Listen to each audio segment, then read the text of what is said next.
BBOR Black Box Online Radio, coming to you from West Virginia at heart and from around the globe. And hello everybody, today is Monday, another Zodiac Monday. Welcome to the show. How's everybody doing? I hope everyone had a good weekend. In this episode, I will be talking about the possible Zodiac killer suspect, who is simply known as Suspect Waterson, responding to your questions and comments. And I would like to pay special attention to one that was discussing the murder of Nikki Benedict from 1967, a possible Zodiac crime, and looking at the 148 character cipher. So I want to first say thank you to everyone who sent in the recent requests to talk about Suspect Waterson here on Black Box Online Radio. Suspect Waterson is actually one that I learned about even before I started doing the Zodiac Monday segment, but over the years, I guess you would say he went to the back files, and I did not do an individual suspect profile on this person, whom we simply know as Suspect Waterson. That, of course, is not his real name. That is what he is known as on the internet. And to provide the most basic introduction, the Zodiac Killer was a serial killer who operated in California in 1968 and 69. Whatever happened before or after that is still part of the mystery, and the case remains unsolved. Numerous suspects have been put forward. Maybe over 2,500 suspects have been strongly considered. And in all seriousness, the number is growing. And I think that we need to introduce Suspect Waterson by talking about the bodies of water connection in the Zodiac Killer case. And that is that some people believe that the Zodiac Killer had some type of connection to either the word water or to bodies of water, because as previously stated, the Zodiac was a serial killer, and almost all of his crimes took place in a location that had some type of water reference in their name. For example, the first crime occurred on December 20th of 1968, the Lake Herman Road murders. Lake is a body of water. The second crime was July 4th of 1969 at Blue Rock Springs. Springs like spring water. And then there was the Lake Berryessa stabbing on September 27th of 1969, Lake Berryessa. And the final one is one that is a little bit more difficult to accept for me, and that is that it occurred on Washington and Cherry Street in San Francisco in Presidio Heights. That was the murder of Paul Stein. And Gareth Penn appeared on national television talking about how he thought that that was indeed a body of water connection too, that it was actually referring to Washington because the first four letters are W-A-S-H, wash, and wash is somewhat water related. And I just have to be very honest with you guys. I've never liked this bodies of water connection angle. And I know I'm getting a little bit ahead of myself, but a lot of people just think that's the heart and soul of the case. One of them would be Gareth Penn, because he began to think that, okay, these types of water things, maybe they're not coincidences. Maybe the Zodiac's actually trying to clue us in. Maybe he left his name in this type of geographic marker setup, and it's either his water is in his name, or maybe it's something like H2O, like there are two H's and an O in his name, and that's how Gareth Penn settled on his suspect, Michael Henry O'Hare, which has two H's and an O in the name. But I'm going to be talking about Gareth Penn a little bit more in this episode. Gareth Penn is, of course, the author of Time 17, and as previously stated, his suspect is Michael O'Hare, a professor who was with MIT and then UC Berkeley, and he is an architect and a lecturer on public policy. He is one of the more, I guess you'd say, well-educated Zodiac killer suspects out there. And before we continue any further, I'd like to remind you guys that this episode of Black Box Online Radio is brought to you by Capital One, and if you sign up for the Capital One Quicksilver card, you will get a $200 sign-on bonus. It's like getting free money. I've done this myself. It's 100% real. And if you're curious about that, you can click the link below. There's one in the description box, as well as one pinned with the quick reference. So, to talk about Suspect Waterson, as previously stated, that is not his real name.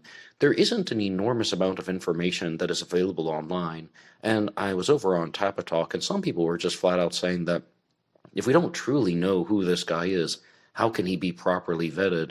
Yeah, you can hear these types of little snippets that people can share online, but I think that it's almost nearly impossible to truly vet a suspect like that or evaluate a suspect like that.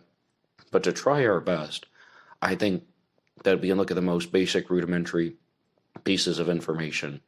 Suspect Waterson was a pilot, There is not a full name from him that has been shared, but there is a partial photograph where you can see the lower half of his face. And I mean, the top half of his face is being covered by what I can only accept as a pilot's hat. And this is the interesting thing about Suspect Waterson. He has very well defined cheekbones in almost a chisel type of jawline. And maybe I'm using that term incorrectly, but he has very pronounced cheekbones and very striking features on his cheek area and going down to the jaw. And this is something that is found in the Zodiac Killer's composite sketch. And to be honest with you, I don't see that in a lot of other suspects, even some of the suspects that have other features that match the sketch, such as their eyes or maybe even the nose or something like that, but not this type of cheekbone structure. And in fact, I think it's safe to say that Suspect Waterson has very similar bone structure, and more or less, Tom Voigt is perhaps the loudest voice who has shared this information, and these are mostly his discoveries, as well as sharing things that could possibly be Zodiac related. So, I mean, just citing the source where a lot of this is coming from. But there is an individual named Sublate who has posted this stuff online, more or less tried to make a summary of the points involving Suspect Waterson and his possible relations to the Zodiac Killer mystery. And I already shared some things that he's a pilot and that he has some facial similarities to the composite sketch. But Sublate continues by saying that Suspect Waterson had ties to the Vallejo area. Waterson resided at Travis Air Force Base in nearby Fairfield in the years prior to the Zodiac crimes. Additionally, his future wife attended high school and college in Vallejo. Waterson's wife filed for divorce in January of 1964 due to mental cruelty. The divorce filing was published in the local newspaper on January 29th of 1964, exactly 10 years before the Zodiac mailed the exorcist letter. Suspect Waterson had ties to Napa County. After reconciling for several years, divorce proceedings occurred in Napa County in 1969 following the divorce. Waterson visited Lake Berryessa with his children and seemed to exhibit a familiarity with the area. Lake Berryessa, of course, is the site of one of the Zodiac Killer's crimes. Suspect Waterson had ties to San Francisco. As a commercial pilot, Waterson frequently flew to and from San Francisco International Airport. Zodiac victim Paul Stine delivered a passenger to the airport immediately before encountering the Zodiac. In 1971, Suspect Waterson was living in Los Angeles when the Zodiac mailed a letter to the Los Angeles Times newspaper. Suspect Waterson is not his real name, and he was questioned by the police following an abduction of a Tahoe woman in the 1960s, just a short distance from where still missing nurse Donna Lass was last seen. This, of course, is written a couple of years ago. Donna Lass has since been identified. Her physical remains were found in the 1980s, but she was identified in 2023. And, I mean, let's just say that I want to continue with this thing about Suspect Waterson being questioned. The abductor hid in the back seat of the victim's car following her shift at a local Safeway store. She believes he accessed her car during a stop she made on the way home at a drugstore near the Sahara Tahoe. That's the casino that Donna Lass worked. The victim escaped unharmed in a secluded area miles away. And Suspect Waterson was apparently questioned in that. What do you make of these pieces of evidence? I already told you the thing about the facial similarities. You have to accept that. I mean, I think that it's fair to say that, all right, that's just calling a spade a spade. That is what it is. Now, as far as being a pilot, the Zodiac famously said in one of his letters that he used words such as concerns radians and inches along the radians. And I have to give a shout out once again to YouTube user Jamie Hendrickson, who wanted to challenge Gareth Penn's idea that, well, this has to be some guy like Michael O'Hare who's an architect or an engineer or a mathematician, somebody in that ballpark. Pilots and sailors also use radians. Jamie Hendrickson just wrote that out in the comments section on YouTube, and that is obviously true. I mean, you can look at the book The American Practical Navigator, and it talks all about sailing and radians and how they're used in sailing.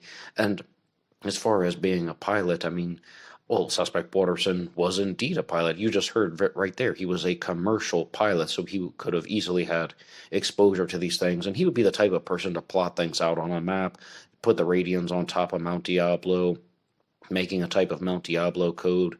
All of that seems to fall in line with someone, and a lot of people might not immediately think of a commercial pilot with that. They simply point out that, oh, this could be someone who is in the Air Force or maybe the Navy Air Corps, Army Air Corps, something to that effect, but someone who had very strong connections to aviation. And then we also have, though that his wife filed for divorce in 1964 due to mental cruelty. That is something that is very normal among serial killers.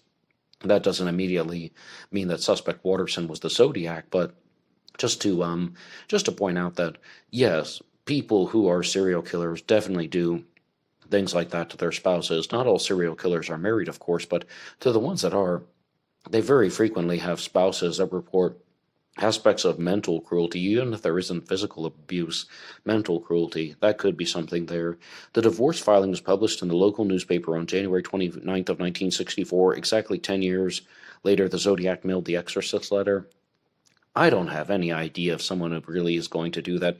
If you were to ask me what I honestly think, purely looking at instincts, then perhaps that's just a coincidence. I mean, and there are so many dates in Zodiac killer activity: December 20th, July 4th, September 27th, October 11th, plus the mailings of other letters. I mean, that could easily be a coincidence, and that's kind of what I think that is. Now, this is the stuff that's more interesting. Someone who has ties to Napa County, San Francisco, and Los Angeles at the appropriate times of the Zodiac killer's activities. And not only that, he resided at Travis Air Force Base, and this becomes very important for the concept of, well, the radiance that I was just talking about, because in the book Time 17, Gareth Penn discussed this exact subject. Gareth Penn's, perhaps, claim to fame is that you put a radiant on top of Mount Diablo, and one arm of the radiant goes to Blue Rock Springs Park, where Darlene Ferrin was murdered. One arm of the radiant goes to Presidio Heights, where Paul Stine was murdered. And in the center of the radiance, there is Lake Berryessa, and Lake Berryessa is equidistant to Mount Diablo as is Travis Air Force Base. I believe that's almost a direct quotation from the book Time 17. Well, that could tie in very easily to a suspect who is fitting, he's fitting into place with this, or those boxes are ticked in terms of a suspect evaluation. And let alone someone who is a commercial pilot going to be flying in and out of the area. That could explain the infrequency in Zodiac crimes. And the whole fact that he was able to reconcile with his wife for a while, and then the divorce proceedings and filings began in 1964, but it says after reconciling for several years, the divorce proceedings occurred in Napa in 1969 following the divorce. Well, let's just look at that there. Someone who really felt beaten up about getting divorced and losing his marriage. This is also something that serial killers do tend to experience, or even not only serial killers, but also murderers, mass shooters, people who are just so frustrated with the world that they want to take their frustrations out on other people. And somebody like the Zodiac killer who's driving around looking for lovers' lanes to target victims, that could easily fit in as well. So that's not a bad point either. But he visited Lake Berryessa with his children and seemed to exhibit a familiarity with the area. That one I'm not impressed with at all. I don't think that that's a solid point at all. Thousands, tens of thousands, maybe hundreds of thousands of people would have been visiting Lake Berryessa and had a familiarity with that. And it's not only going to be suspect Watterson. Countless other Zodiac suspects would have had a familiarity with Lake Berryessa. Arthur Lee Allen reportedly had a familiarity with Lake Berryessa, the prime suspect in the Zodiac killer case, and all of these people cannot be the Zodiac. But I do think there are some strong points about suspect Watterson. The problem is, though, how do we go deeper? I mean, like, how do you truly look into somebody? Say, for example, with Arthur Lee Allen, the prime suspect.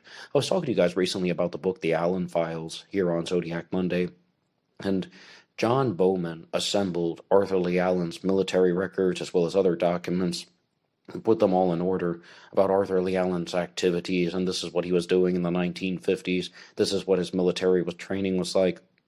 Well, how on earth could we even begin to do that with someone like suspect Watterson, who has not been truly revealed to the public? It's all a possibility.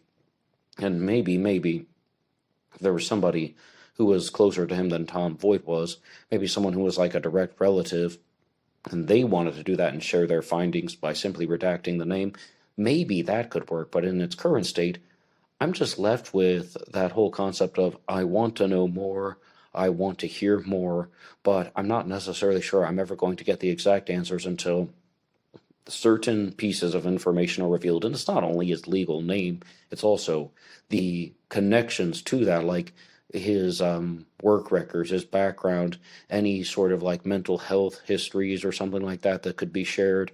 That's the stuff that I think would be very, very eye-opening for a Zodiac killer suspect. But I would like to thank Sublate once again for writing all of this stuff out online, and I would like to thank everybody who made the request to hear about Suspect Waterson. Right now, I would like to move on to the next piece of Zodiac killer discussions here on Zodiac Monday, and I told you guys that I was discussing some things about Gareth Penn recently, and Gareth Penn is a rather different type of individual because he is a researcher who goes on to become a Zodiac killer suspect. In the early pages of his book Time 17, he even talks about how he contacted the authorities, and he made this discovery about the Radians, like the Radians matching up on Mount Diablo and to Presidio Heights and Blue Rock Springs, and he says very early on in the book that he goes on to become a suspect. And some people would just say that Gareth Penn is their suspect. They think that the Michael O'Hare issue was either a ruse, a diversion, or there are people like Ray Grant, who is the author of Zodiac Killer Solved, who thinks that both Michael O'Hare and Gareth Penn were in this together and they were in cahoots, and that it was all planned, and it was a giant conceptual art project because Michael O'Hare's mother was a famous artist named Berta Margulies. But as far as Gareth Penn going on to become a suspect, I think the loudest voice was an individual named Joe Fernandez, who ran the channel the Zodiac Killer Insights series, which was briefly renamed A Shattered Mirror. And I think the last time I looked for his channel, he's taken all of his content down, or 99% of his content, and perhaps all of the Zodiac Killer content have been removed. And Joe had this theory that Gareth Penn was committing murders and leaving mathematical signatures, because he talked about in his book Time 17, that's how he thought the Zodiac was operating, committing murders and leaving mathematical signatures behind. And Joe had a very different take on the subject because he believed that Gareth Penn committed the 1966 murder of Sherry Jo Bates, one of the most famous unsolved possible Zodiac crimes, maybe the most famous possible Zodiac crime that is listed as an unconfirmed crime. And then he specifically chose the date of May 1st, 1967 to commit the next murder, because that was 184 days from the murder of Sherry Jo Bates. And the numbers 184 match up to the alphanumeric value of Gareth Penn's name, Gareth Sewell Penn. If you were to count up the letters like A representing 1, and then B representing 2, C representing 3, it adds up to 184. And then 184 days later, the murder of Nikki Benedict occurred in Poway, California. And I have a standalone episode about the murder of Nikki Benedict called just that, Gareth Penn and the Murder of Nikki Benedict, here on this channel. And it's part of a playlist where it talks about possible Zodiac crimes, where it seems that people usually have a suspect and they believe that their suspect committed additional crimes in an extension of being the Zodiac killer. In addition to being the Zodiac, they also committed murders. And the murder of Nikki Benedict is talked about in other Zodiac killer discussions, but I think that Joe was the loudest voice on it. And I was recently contacted by somebody who simply heard my episode, Gareth Penn and the Murder of Nikki Benedict, and he wanted to challenge this type of Zodiac killer connection, just saying it's not Gareth Penn, not the Zodiac killer, but a different suspect was involved. And this comment actually came in April, and I've been meaning to respond to it, so sorry to Sanity's Void. Sorry for the delay, but that's what the name is here, and thank you for writing this out. My nephew's dad married Nikki Benedict's best friend. It was from her house she walked home, and she was stabbed on the way. I just found out last night that Nikki's friends felt that it was the butcher shop owner's son who did this, and the trail Nikki used cut past that shop, and the shop owner's son would have been on that trail at the time. Nikki Benedict was murdered on May 1st of 1967 at approximately 6:30 p.m. She was leaving her friend's house, and she was walking down what is simply referred to as the trail, like a dirt road, or, I think it's just like a shortcut that was used to connect, the two larger roads. And there was a butcher shop that was nearby, and going off of memory, but I believe the boy that found her was named Ronald Fisk, And I said going off of memory because his father was Robert Fisk, and I would often confuse the names or get them twisted up and backwards. But what I believe that Sanity's Void is saying is that the butcher shop owner's son, Bob Fisk, was the butcher and Ronald was his son. But, I mean, I actually have to share one more thing. I'm just going to read that sentence again so everything is clear. The butcher shop's son who did this, and the trail Nikki used to cut by the shop, and the shop owner's son would have been on the trail at the time. The police set up a system to look at all the boys' shoes, but many kids fell through the cracks and were never checked. They did not think the Fisk boys were ever questioned. The kid they think did it was very tall and had big feet. And there was a follow-up message that I received that was talking about how the person they're talking about is a son of Bob Fisk. And it is not Ronald Fisk, because when I first read that comment, I was thinking Ronald Fisk was a preteen at the time. I mean, Nikki Benedict was 14 years old when she was murdered. And I mean, someone who's like 11, 12, or 13, I really just didn't think that this was the type of crime that took place. And as you heard from the comment that had been shared there, she was stabbed to death, and she's just walking home on a dirt trail, and someone attacks her and stabs her to death. And I didn't think that that suspect fit very well either. But also, there is another son of Robert Fisk who was not mentioned here. And I mean, you could look at Robert Fisk as a suspect. He's the owner of the butcher shop. He's an adult male who would have been in the area. But the fact that they're looking at somebody else now, one of his other boys, I mean, this might be some sort of worthwhile investigation, because I don't really believe the connection that there is about Gareth Penn to the murder of Nikki Benedict. And even though Joe's math was correct, I just don't think that he was responsible for that crime. You're going to have to do a lot more than just look at the number 184 and mess around with that.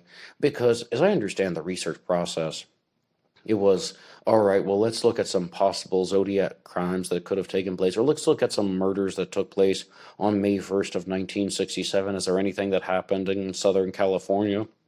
Oh, there was one? Well, then that means it must have been Gareth Penn. I don't particularly like that, and that's just my take on the subject. And right now I would like to ask you guys, what do you think about Gareth Penn as a Zodiac killer suspect? Do you think that the Zodiac killer also committed the murders of Sherry Jo Bates and Nikki Benedict, and went on to become a serial killer a year later? So I want to know what you guys think about that, but at the same time, I want to remind you that I talk about other stories here on Black Box Online Radio. Every Wednesday, I do a segment about Jack the Ripper called just that, Ripper Wednesday. And on Fridays, I started a new segment about D.B. Cooper called Cooper Friday. And somebody wrote into the channel, actually to the email address, blackboxonlineradio@AOL.com, and she said, hey, you're talking about a D.B. Cooper suspect named William J. Smith. I'm his daughter, and I really don't like what people are saying about him online. I don't think he was D.B. Cooper. And I was like, well, if you have some type of debunking reason or explanation, I would love to hear it. And she said that she had one, but I haven't received it yet. But she did want to point out that a lot of people are looking into suspects, no matter what the case is, the Zodiac Killer, D.B. Cooper, or Jack the Ripper, and they're not exactly doing the most powerful research. And I think she was a little bit amped up at the time, but she's saying, oh, they look at somebody and they say, D.B. Cooper smoked cigarettes when he was on the plane back in 1971, and this suspect smoked cigarettes, therefore that's a connection. And she just said, that's not research. I mean, I do have to agree, that example alone would be inappropriate. But with all of the stories that I just mentioned, the Zodiac, Jack the Ripper, D.B. Cooper, yes, people do look at things where they're trying to take pieces of information and make them fit. Now, this stuff about Suspect Watterson, I think that goes a little bit beyond what she's talking about. I mean, the person, Sublate, who wrote all that stuff about Suspect Watterson, that is geographic profiling information. Ties to the area, ties to Los Angeles in 1971 when the LA Times letter was mailed, as well as having types of familiarity and the knowledge with things that are associated in Zodiac lore. All of that stuff seems to be in place. I think that that's a little bit more advanced than what she was talking about. What I think she's talking about is like saying, oh, well, let's look for a particular number like 184 and see if we can make the pieces fit. Let's look for some type of aspect of the case and let's see if we can make the pieces fit. And people do this very quickly. Like, here's a good example. Good example from Suspect Watterson would be what I said about the Exorcist letter. Oh, well, there's some significant date in his life that matches up to the mailing of the Exorcist letter. I told you from the very beginning, I didn't think that that was anything more than a coincidence. And I mean, maybe I'm a little bit guilty of this myself with some of the things that I've said about the Zodiac Killer over the years. But what she's talking about is people are finding very general statements and very general pieces of information, and they're trying to build the entire backbone of their true crime theory on those very general pieces of information. And if anybody has a response for that, I would love to listen to it. Please put your ideas in the comment section down below. And if you want to support Black Box Online Radio, you can hit the like button and subscribe. It really helps out the channel. You can also go through some of the links in the description box. One of them is for BuyMeACoffee.com. BuyMeACoffee.com/BlackBoxNed88 allows you to make a donation or contribution to help support the show, and anybody who makes a donation will get a shout out on Zodiac Monday, and I would like to get to that right now. First, Lee, giving a shout out to Batman66. Thank you so much for your regular and consistent support, and Batman66 has also been helping out a lot with the YouTube shorts. I'm trying to release shorts 5 days a week now on YouTube, Monday, Tuesday, Wednesday, Thursday, and Friday, and in the future, hopefully I'll get back to 7 days a week because I really find these stories to be fascinating, and Batman66 has done a lot of the groundwork for the YouTube shorts. Mostly they're focusing on serial killers, but there's some other true crime cases that have been intertwined, and I did several on just true crime stories from Asia, and there's a book out there called The Pork Bun Murders. Pork Buns, yes, that's right, it's this true crime story from Macau, and I would absolutely love to read that book. It's on my reading list, but I have about 37 million books on my reading list, so it's going to take a while. But the next shout out I would like to give is from River Prawn Pottery. Thank you so much for your regular and consistent support as well. You two guys have been absolutely amazing with your consistency. I cannot appreciate it enough. It's amazing. And our next one comes to us from Stuart McAdam over on BuyMeACoffee.com. And Stuart says, thanks for doing the episode on Milton Vordal as a DB Cooper suspect, Ned. You're an absolute champion. And yes, Stuart was the one who requested the episode that I did on Milton Vordal. He is a DB Cooper suspect. And with the DB Cooper cases that I've done on Cooper Friday, I've tried to begin with the suspects and then just to see where it goes. But I also do Ripper Wednesday, and the way that that happened was first I would start with the suspects, then looking at possible Ripper crimes. Right now, I'm doing a book discussion on Was Francis Thompson Jack the Ripper by Simon Webb. The full title is Jack the Poet, Was Francis Thompson Jack the Ripper?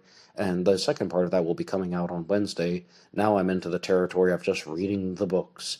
And with the Zodiac Killer case, I mean, I've done numerous book discussions that you guys can listen to, but it always seems to start like that. First with the suspects, then with the possibly related crimes, then it's just reading books and articles and watching documentaries and detailed YouTube presentations. So I expect that the same set of events will happen with Cooper Friday. And with the DB Cooper case, oh my goodness, there are just so many stories that are connected to the DB Cooper thing. So many different true crime stories and cases that are connected to DB Cooper. So I think that that's going to be a big one. And I would like to give another shout out to Dennis G, who has really been helping a lot with finding the images that you're watching here on the screen for Zodiac Monday, as well as Ripper Wednesday and Cooper Friday. Dennis G, thank you so much.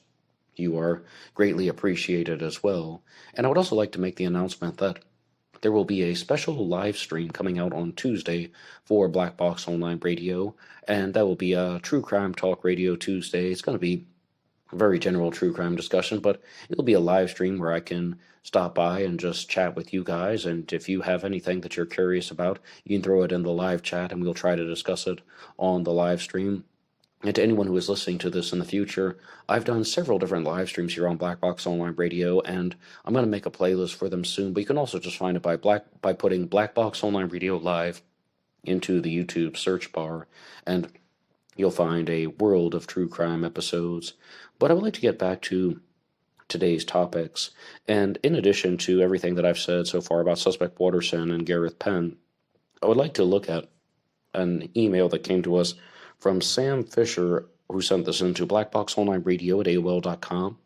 Sam, thank you so much for contacting me over there. And he says, "Hi, Ned. I wanted to point out some intriguing things about the 148 character cipher, a possible Zodiac communication, such as the fact that H is encrypted to a cross in both the Z340 and the 148 character cipher. The words game and name appear in the Z408 and the 148 character cipher, but has the fact that he has the cross in both the 148 character cipher and the Z340 decode to the same letter H. Has that ever been discussed? Wouldn't that indicate that the 148 character cipher is authentic? Thanks, keep up the great work on the show." To respond to this, we're going to have a bigger introduction to the 148 character cipher, so I would like to go over to ZodiacCiphers.com. If you don't read ZodiacCiphers.com and you're curious about the Zodiac Killer mystery, you are definitely missing out. And Richard Grinnell, of course, is always on top of things, so he has numerous posts about a lot of different subjects. And there is a post that he has done about the 148 character possible Zodiac communication.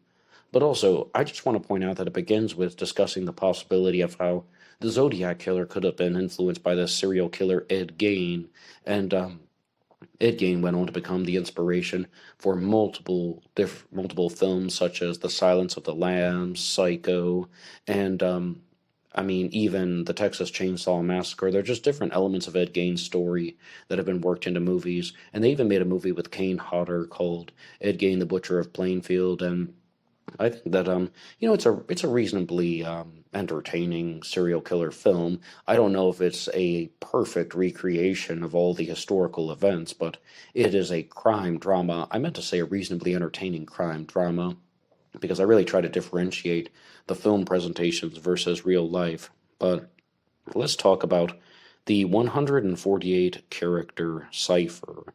The Zodiac Killer, having invested nearly 2 years linking himself to the Snoozy and Furlong murders, could now abandon his connection to the two young teenagers or continue the facade and now claim 3, which included the murder of Kathy Billick.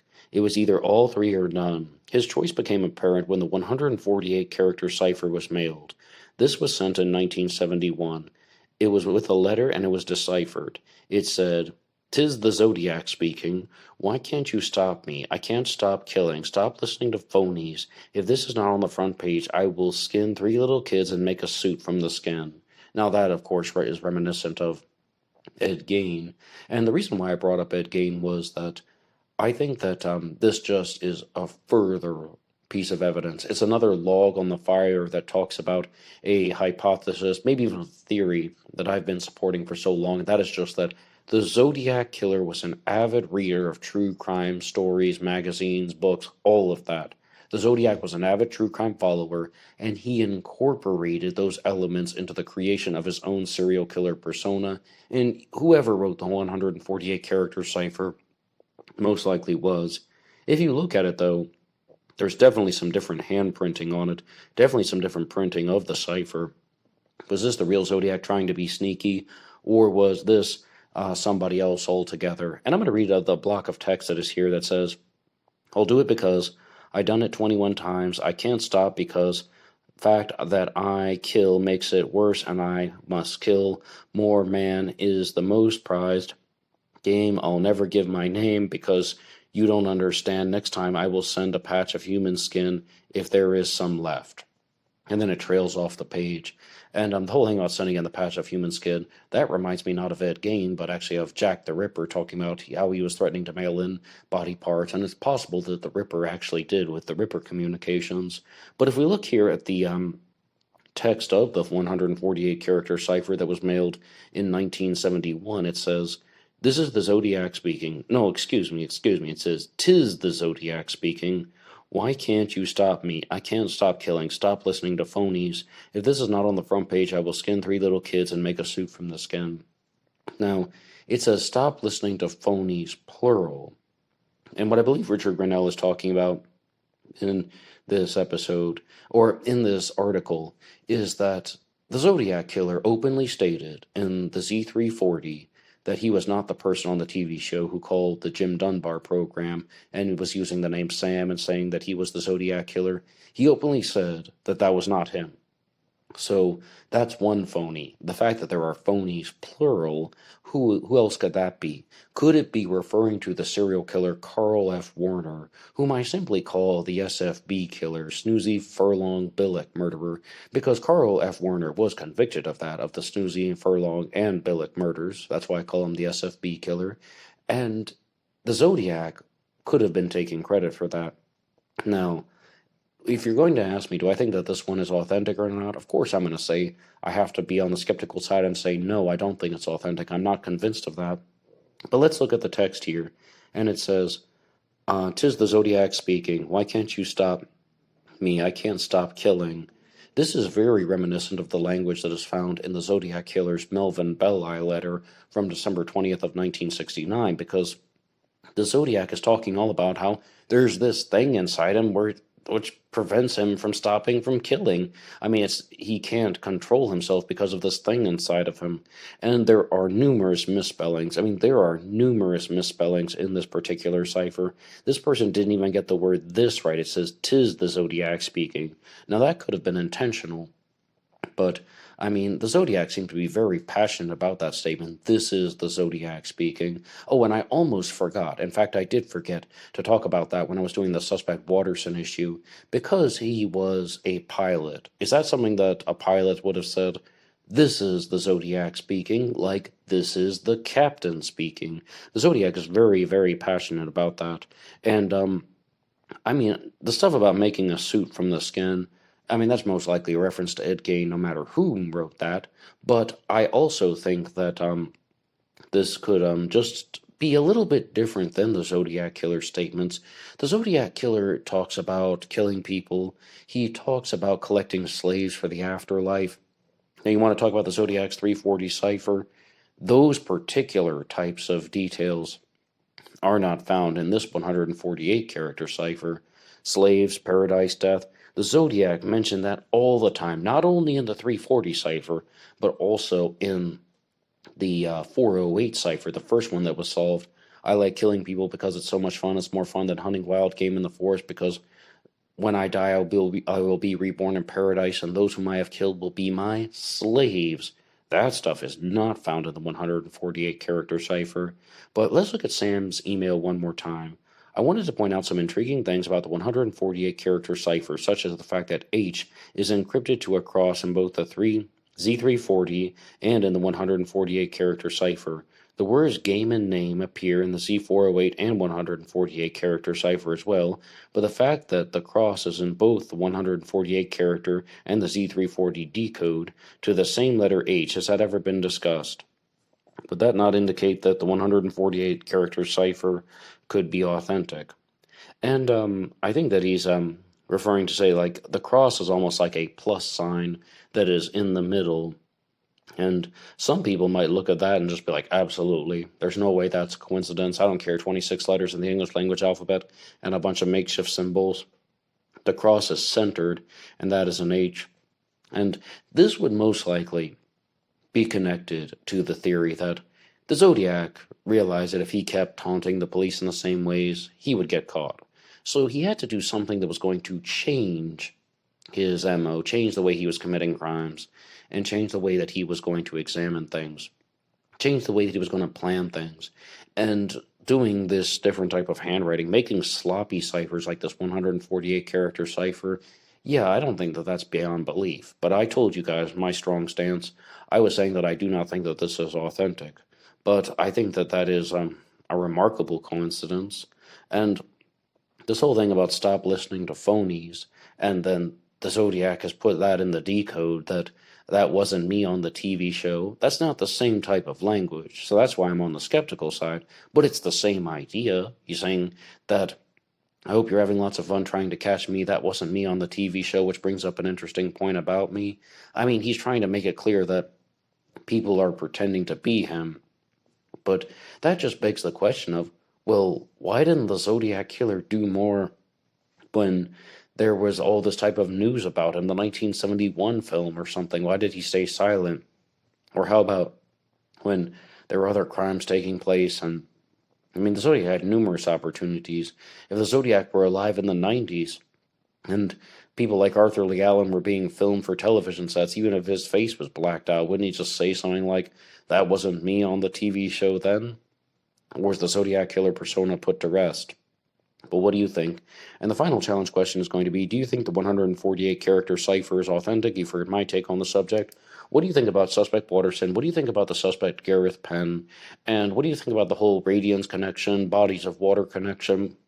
And how do you think the Zodiac killer evolved over time? And also, what do you think about research methods that people use when they're just like, oh, well, here's one thing and here's a similar thing. Could there be a connection? I mean, sometimes it's valuable, sometimes it's not, in my opinion. And I think you also understood my point. I mean, I think it was pretty clear. The more advanced it gets, the better it is. The more advanced it gets, the more likely there is an actual solid connection. Like the example that was put forward, D.B. Cooper smoked 8 cigarettes on the plane, and this suspect also smoked cigarettes. Therefore, that's a connection. Insufficient evidence. But if you have very, very esoteric pieces of language, hypothetically, if you had a suspect that had slaves in paradise tattooed on his chest or something like that, and then the Zodiac was writing about that, slaves in paradise in multiple communications, not to mention the Halloween card that actually has them crossed, okay, that might be a little bit more solid. That would be a more advanced form of just finding pieces of evidence that work together. But what do you think about it? Anything? Put your ideas in the comment section down below. Anybody can write the show at BlackBoxOnlineRadio@AOL.com. You can also get me on Facebook. My personal Facebook is in the description box. And there is always BlackBoxNid88 over on Instagram. And I will see you over there. Goodbye.